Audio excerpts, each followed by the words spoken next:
Olá senhoras e senhores, sejam muito bem-vindos a esse vídeo e hoje nesse canal Christopher Edward Nolan, mais conhecido como Christopher Nolan, um dos maiores diretores de todos os tempos. Nascido em 30 de julho de 1970 no Reino Unido, desde pequeno o garotinho Nolan já era fissurado por cinema. Começou a filmar aos 7 anos usando uma Super 8 do seu pai e cresceu vendo os filmes do gigante Stanley Kubrick, do Ridley Scott e do gênio George Lucas. Mas teve um filme do Kubrick que ele ficou um pouquinho mais ligado e que provavelmente trouxe esse estilo muito maravilhoso que ele tem hoje. Simplesmente, o cara ficou obcecado por 2001, Uma Odisseia no Espaço. E dali ele simplesmente não parou de fazer filmes. No começo da sua carreira, ele fez o filme Follow, de 1998. Um filme independente ali, gravado com orçamento baixo, de aproximadamente seus $6.000, e ainda por cima era em preto e branco. A história meio que conta sobre um homem que segue estranhos pela rua e acaba envolvido no mundo do crime. É bem legalzinho, tá?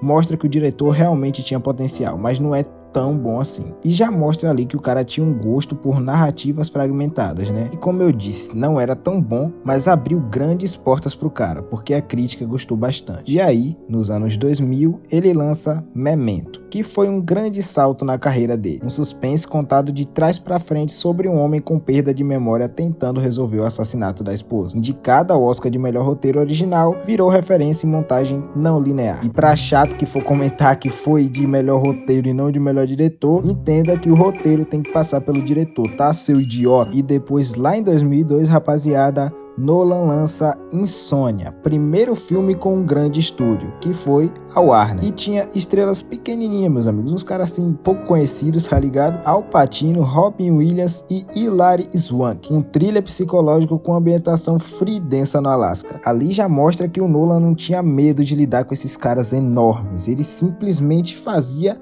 acontecer. E ali em 2005, o cara simplesmente lança Batman Begins, fazendo dali até 2012 uma trilogia do cacete, simplesmente tendo Batman Cavaleiro das Trevas como o maior filme de super-herói de todos os tempos. E o filme é tão bom, mas tão bom, meus amigos, que literalmente está na lista de melhores filmes de todos os tempos, além de ser também o melhor filme de super-herói, para vocês verem como o cara simplesmente revolucionou o cinema. Pro Nolan não tinha aquele negócio de clichêzinho e inocência não, para ele seus filmes tinham que ter aquele negócio de ação, política e filosofia, o que sinceramente encaixou de uma forma maravilhosa, e esses 3 filmes são simplesmente incríveis, sendo na minha opinião Batman Cavaleiro das Trevas o melhor filme do diretor. Mas ali naquele pequeno intervalo de Batman Begins, o cara lança O Grande Truque de 2006, que é da rivalidade entre 2 mágicos e uma fábula sobre obsessão. Eu não gosto muito desse filme, mas confesso que ele é até que interessante. E em 2010 também ele lançou A Origem, que, meus amigos, que filme do cacete. O cara simplesmente levou aí 4 Oscars pra casa, de edição, de som,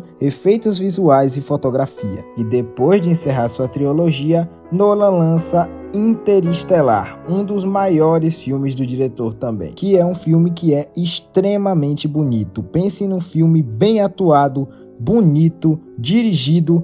É um filme praticamente perfeito, que tem meio que essa máscara de espaço, mas sabemos que é mais uma carta de amor entre pai e filha. Depois temos Dunkirk, em 2017, que ganhou simplesmente 3 Oscars técnicos. O cara meio que coleciona esse negocinho dourado aí, né? Depois Tenet, em 2020, que era a ideia de tempo invertido, complexo, ambicioso e confuso para alguns. Meio que mistura a espionagem com ficção científica, dividiu opiniões, mas manteve o estilo ousado do diretor. Eu confesso que achei da hora. E depois temos Oppenheimer em 2023, que é com certeza o filme mais premiado desse cara. Além dele ter levado o Oscar de melhor diretor, o filme ganhou 7 Oscars ao todo, de melhor filme, de melhor ator principal para Cillian Murphy e de melhor ator coadjuvante para Robert Downey Jr. Um filme sobre a biografia épica sobre o criador da bomba atômica. E foi aí um dos maiores sucessos de crítica e bilheteria de 2023.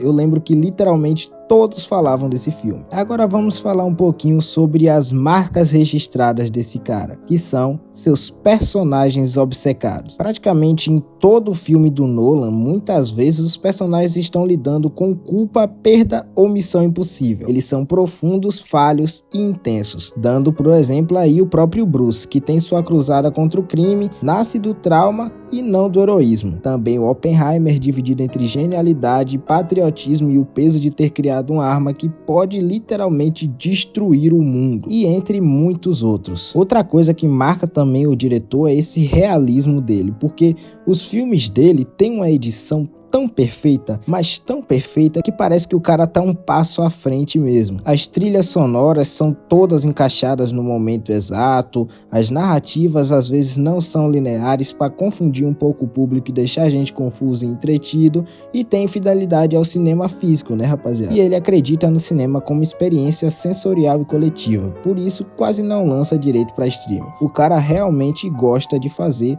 aquela experiência boa e velha de cinema. Você, a cadeira, o telão, sua pipoca e seus pensamentos. O Nolan não dirige apenas filmes, ele cria experiências que desafiam o tempo, os sentidos e a mente. Eu sou o Thiago Rocha e vou ficando por aqui.